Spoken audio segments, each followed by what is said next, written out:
Hi, my name is Yema is Me. Thank you for coming to my channel. And I always got my notebook.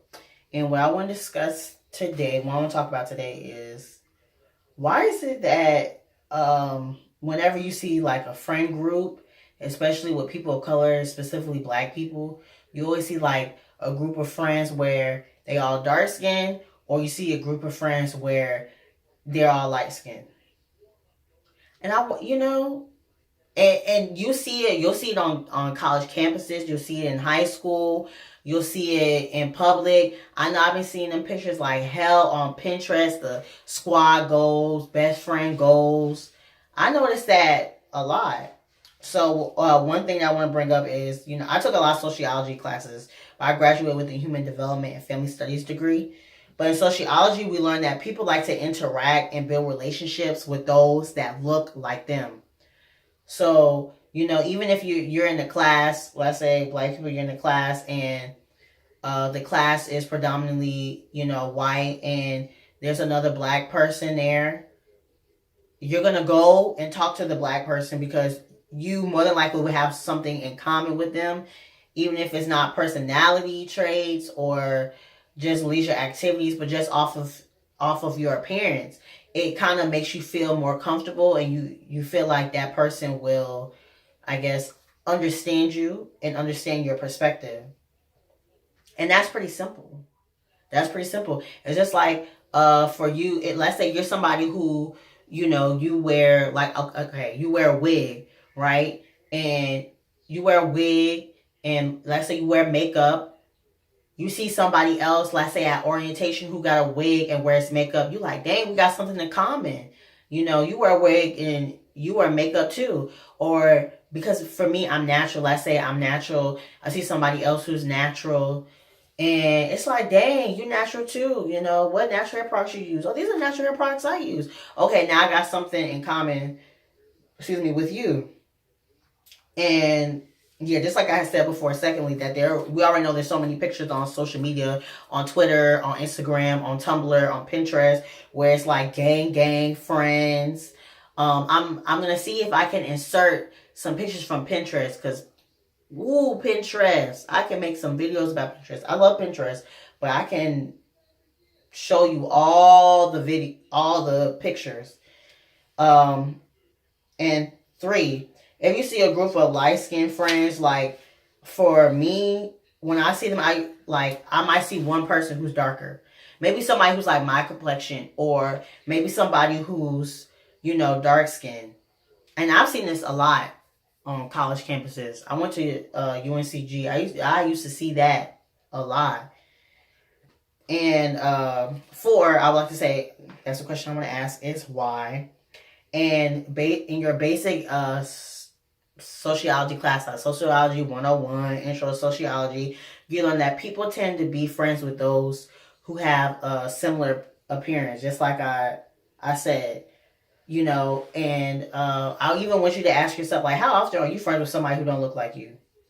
Even for myself, I do the same thing. Like, how often am I friends, or will I speak with somebody who doesn't look like me? Even for us, our major, it was like it was mixed up, but there was a lot of black women in the classes. So if there's a small number of white women and there's a white female that walks in, she's gonna gravitate to the white girl, because for other societal reasons. But she's gonna gravitate towards her because that's somebody who looks like her, who she feel a somewhat connection with, and you can't really fault her for that, because people want to be around those that look like them. That's what makes you comfortable. Yeah, and also too, I would like to bring up this topic of colorism, and I know you might be like, why? Because I want to. I'm going to talk about colorism. We don't like to talk about colorism enough. There's a couple videos on colorism, but within the black community, especially, and I'm African American, and in the African American community, people don't like to talk about colorism. They don't. You might think, oh, so things are changing. It's changing little by little. Just because it's changing a little bit on social media, and you see dark skin pages and people saying, oh, love the skin and we love melanin, that don't mean that there's a lot of people in the public like that, because it's still black people in all all over the diaspora who are self-hating themselves, for real.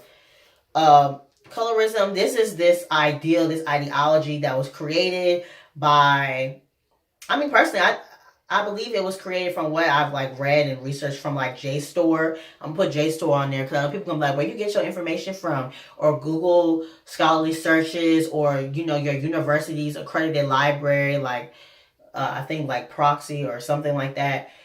It was created by Europeans, and Europeans used this ideal for during European colonization / imperialism, that whoever was lighter, and show more European features, or even the skin color or the hair, you were seen as better than those who were darker, because you're closer to white. So if you're closer to white, you're closer to beauty, and like you just closer to anything higher, closer to anything better, and colorism is a huge problem, not just within the Black community, but it's also a huge problem within the Latin community. Latinos, they got a huge problem with colorism as well.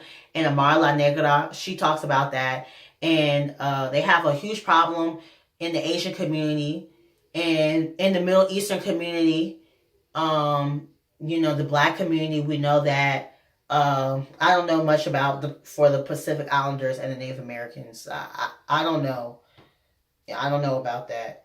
But I think that has a lot with it. Like, if you're, darker skin, people going to get mad, but there are, darker skinned women that they won't want to be around a light skinned female, because if they're around a light skinned female, it might hurt their self-esteem. It's going to hurt their self-esteem because it's going to be the way other people are going to be treating that light-skinned person, and they're going to be treating that light-skinned person better, more than likely, than how they're going to be treating her. And I've even seen white people do it. White people will treat the lighter-skinned person better, or than they would the darker-skinned, Black person as well. And then also too, you want to be around people that like experience, like I said, what you experience. So for darker skinned females, they are, I say they, I'm brown, but I don't mind being called dark skinned. But there are people who are darker than me that they experience something different than what I experience. So, you're around darker skinned people. Y'all have something in common with each other. Like, let's say it's dating or with guys. Like, y'all can sit there and y'all can talk about that. Or you talking to people and stuff, like you talking to guys or females or whatever. You be like, dang, like I was there at the party and nobody talked to me, and I saw all the guys talking to this light skinned girl, or or all they did was talk to light skinned girls, and maybe some of the light skinned girls, I believe a lot of light skinned people, they contribute to colorism as well, and by them not speaking up and saying that it exists and acknowledging their light skin privilege, it's an anchor in our our movement, really. But they might want to be with each other, and maybe they might not want to hear. I think a lot of times they don't want to hear about how somebody else is being oppressed all the damn time because of their darker skin. So yeah, they want to be with each other so they can. That's what I think. Really.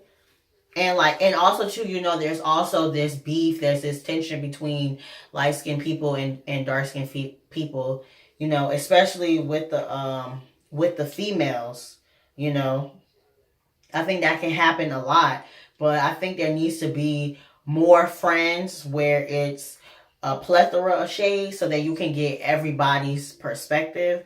But I think if it stays divided with who's friends, if it stays divided like that, we're not really going to understand our perspective, and I think we're not really going to go anywhere. That's what I think. But comment down below and tell me what you've seen when you're on campus, or what you see on social media. If you see the same thing that I'm seeing, because I noticed it right away. I pick up on colorism right away because it's something that my parents taught me at a very young age. It's not like with some other people where they just now discover colorism like this year or last year. Like, I've noticed it, a lot. I've never lied to myself about it. I see it a lot on Pinterest, on YouTube, on Twitter. I don't even have an Instagram. I see when I have one, I used to see it on Instagram, on Tumblr, on campus. So if you've seen it, you know, you give your opinion down below. I just want to say thank you for coming to my channel. You know, comment, like I said before, like, subscribe. I appreciate everything. Thank you. Have a good day.